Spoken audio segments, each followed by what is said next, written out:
Merasa sakit hati karena tidak dihargai, seorang pria nekat membunuh istri sirinya. Akibat perbuatannya, pelaku dijerat pasal pembunuhan berencana dan terancam hukuman mati atau kurungan penjara seumur hidup. Satreskrim Polresta Malang Kota akhirnya berhasil mengungkap kasus kematian Retno Darum Subagio, warga Jalan Emprit Emas, Sukun, Kota Malang yang ditemukan meninggal pada Sabtu 19 September lalu. Korban Retno diketahui dibunuh oleh suami sirinya Sofianto Limantoro pada Jumat 18 September 2021 dan baru dilaporkan ke polisi pada Minggu 20 September setelah anak korban merasa janggal dengan kematian ibunya. Polisi yang melakukan penyidikan dan penyelidikan menetapkan dan menangkap Sofian Limantoro sebagai pelaku pembunuhan terhadap Retno Darum Subagio yang merupakan istri sirinya.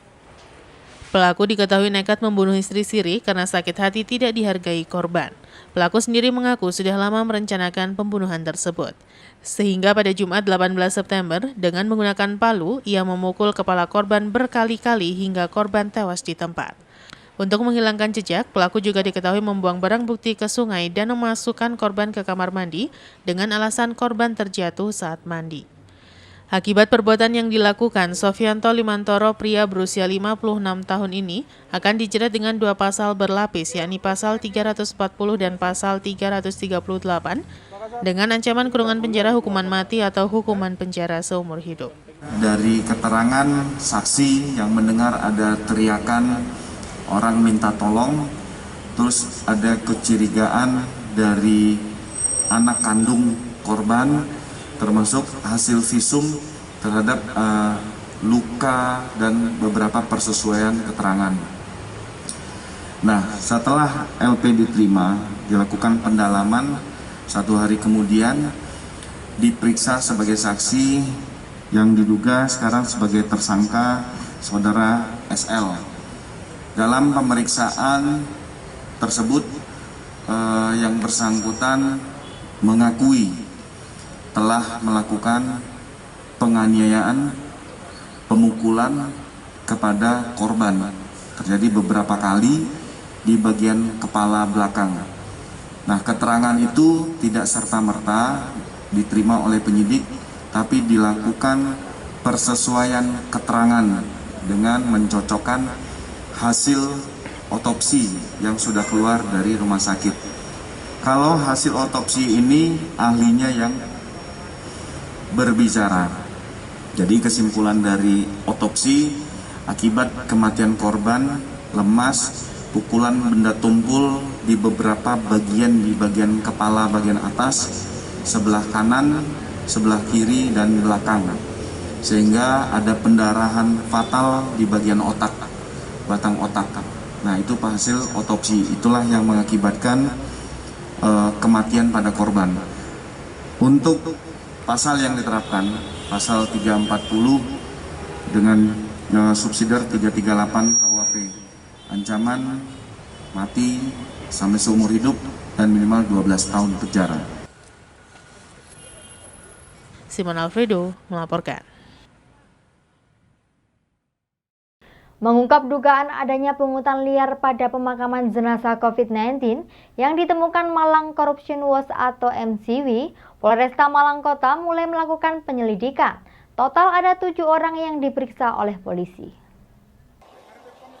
Hal ini disampaikan oleh Kapolresta Malang Kota AKBP Budi Hermanto. Ia menyampaikan terkait dugaan adanya pungutan liar oleh petugas pemakaman COVID-19 pada para penggali makam. Polisi telah melakukan penyelidikan. Total ada 7 orang yang sudah menjalani pemeriksaan. Di antaranya mantan Kepala UPT Pemakaman Umum Kota Malang Takruni Akbar, relawan pemakaman COVID, dan pegawai Dinas Lingkungan Hidup. Dalam waktu dekat, polisi juga akan segera memeriksa para saksi penggali makam. Sementara hasil pemeriksaan awal, polisi menyebut bahwa uang yang diterima petugas pemakaman COVID-19 merupakan pemberian sukarela para penggali makam dan sifatnya tidak ada paksaan pungli. Beberapa waktu lalu dugaan pungli pemakaman COVID-19 di Kota Malang mencuat dari hasil riset yang dilakukan Malang Corruption Watch atau MCW. Dari hasil penggalian informasi ke beberapa penggali makam, mereka membenarkan pungli tersebut. Selain pungli, banyak juga honor pemakaman COVID-19 yang belum dibayar.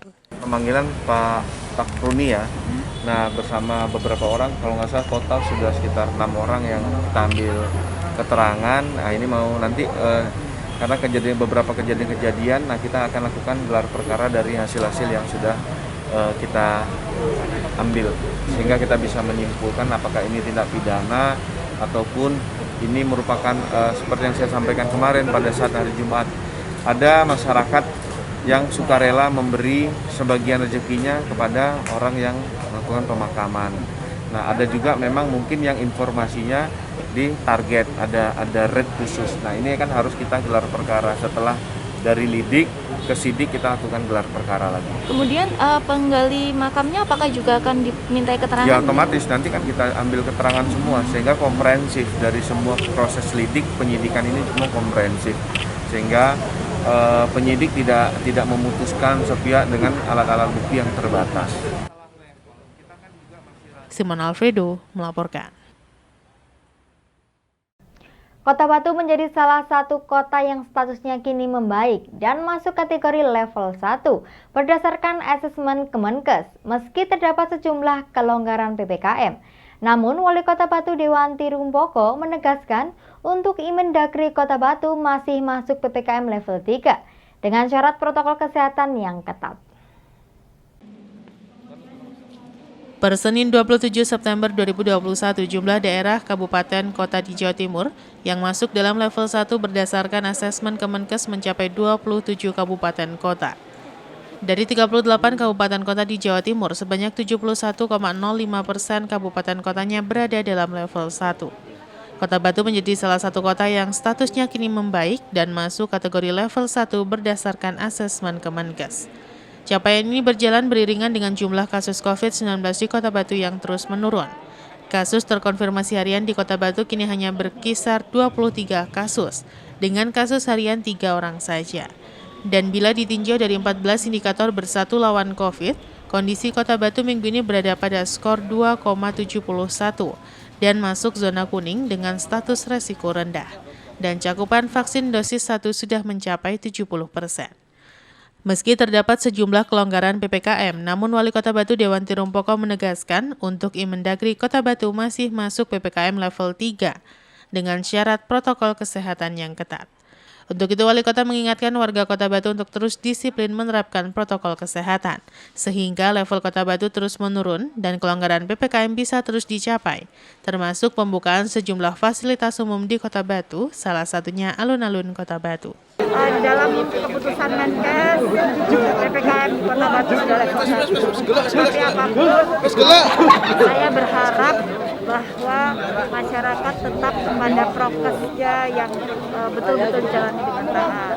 Karena dengan itu kita akan bisa mengendalikan COVID-19 dan kemudian aktivitas bisa berjalan dengan baik, lancar, dan ekonomi akan meningkat. Demikian ya. Ya, nanti ini masih konsultasi. Jadi setelah kemarin PPKM level 1 Kemenkes, tetapi di Mendagri kita masih belum, karena itu adalah hitungannya Malang Raya. Oleh sebab itu kita harus konsultasi apakah sudah boleh dibuka atau tidak. Sudah ada kelonggaran, tetapi aturan tentang prokes tetap tidak berubah. Harus taat memakai masker ketika ada aktivitas. Ya. Yanto Yancung melaporkan. Terima kasih Anda masih bersama kami dalam Info 7 Malang Raya. Akibat turunnya permintaan pasar dan belum normalnya sektor usaha makanan berdampak pada turunnya harga sebagian besar sayur di tingkat petani. Hal ini mengakibatkan petani merugi karena modal tidak kembali. Sudah lebih dari 1 bulanan harga jual sebagian besar komoditi sayuran mengalami penurunan dan hanya 1-2 yang mulai ada kenaikan. Turunnya harga sayuran ini diduga akibat melimpahnya pasokan hasil panen dari petani serta permintaan pasar yang menurun karena belum normalnya sektor usaha makanan seperti warung makan, hotel maupun acara pernikahan karena masih terkendala aturan PPKM. Beberapa jenis sayuran yang mengalami penurunan harga diantaranya seledri yang saat ini di tingkat petani dijual di kisaran harga Rp3.000 per kilogram. Brungkul di kisaran Rp3.000, bawang merah kering di kisaran Rp10.000, sementara yang mengalami kenaikan harga adalah bawang pre dari Rp3.500 menjadi Rp5.000 per kilogramnya.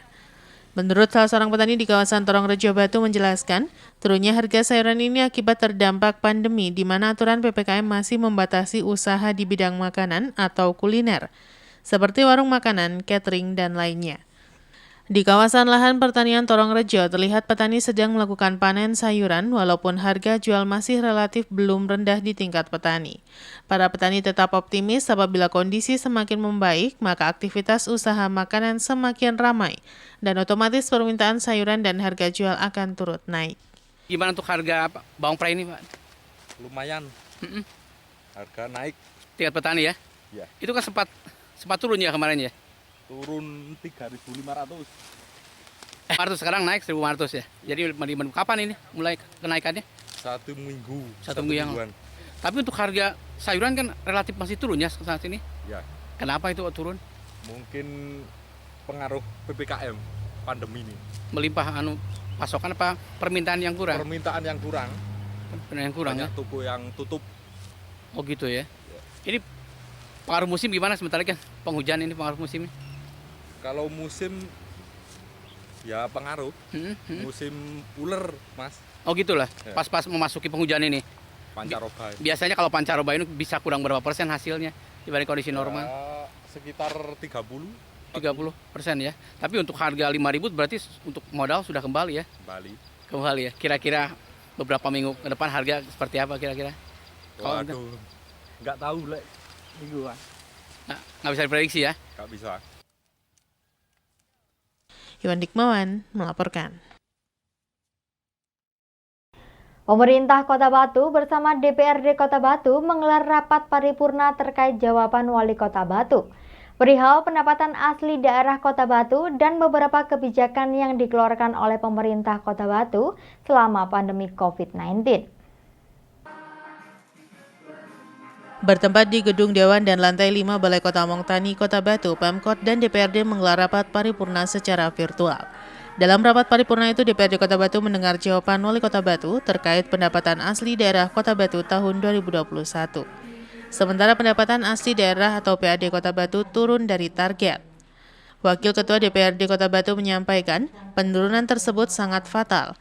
Pandemi tidak bisa dijadikan alasan mendasar, pasalnya masih banyak potensi lain yang belum digarap. Bukan alasan pandemi lalu PAD turun, tapi bagaimana kinerja dinas terkait untuk potensi yang ada. Tempat usaha baru belum ditarik pajak dan retribusi, seharusnya Pemda jemput bola. Ketua DPRD Batu Asmadi dalam sambutannya mengatakan, wajar jika ada penurunan, tapi angkanya seharusnya tidak terlalu jauh. Asmadi berharap dengan turunnya PAD di Kota Batu, jangan sampai pandemi menjadi alasan, karena masih ada pemasukan alternatif, salah satu sumber pemasukan PAD adalah retribusi parkir. Namun tidak ada keseriusan sehingga targetnya tidak maksimal. Dalam rapat paripurna, Wali Kota Batu Dewan Tirumpoko menjelaskan, alasan tidak maksimalnya karena masih ada perbaikan manajemen. Asmadi pun tidak bisa menerima alasan tersebut. Pasalnya sudah 2 tahun berlalu, maka tidak masuk akal alasan perbaikan manajemen.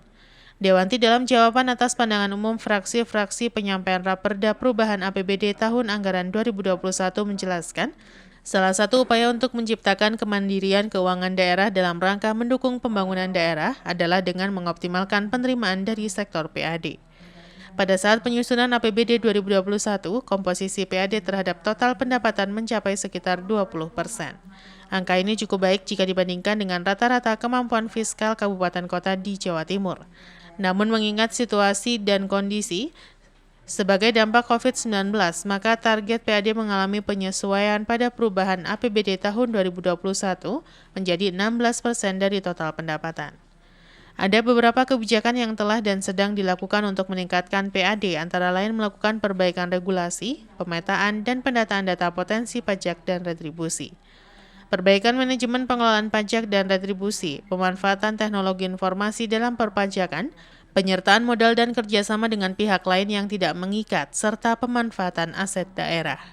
Diharapkan melalui evaluasi dan perbaikan regulasi, serta upaya-upaya konkret pembenahan di sektor ini bisa memberikan dampak dalam proyeksi penerimaan PAD. Yanto Yancung melaporkan.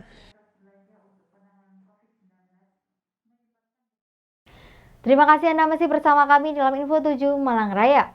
Meningkatnya peranan warga masyarakat dalam upaya meminimalisir beredarnya rokok ilegal, Bagian Perekonomian dan Sumber Daya Alam atau BPSDA Kota Batu bekerja sama dengan Kantor Pengawasan dan Pelayanan Bea Cukai. Dipa Bea Cukai Malang menyelenggarakan sosialisasi perundang-undangan di bidang bea cukai yang dihadiri 50 peserta pemilik toko di wilayah Pesanggerahan Kota Batu. Selasa 28 September 2021 bertempat di salah satu hotel di Kota Batu.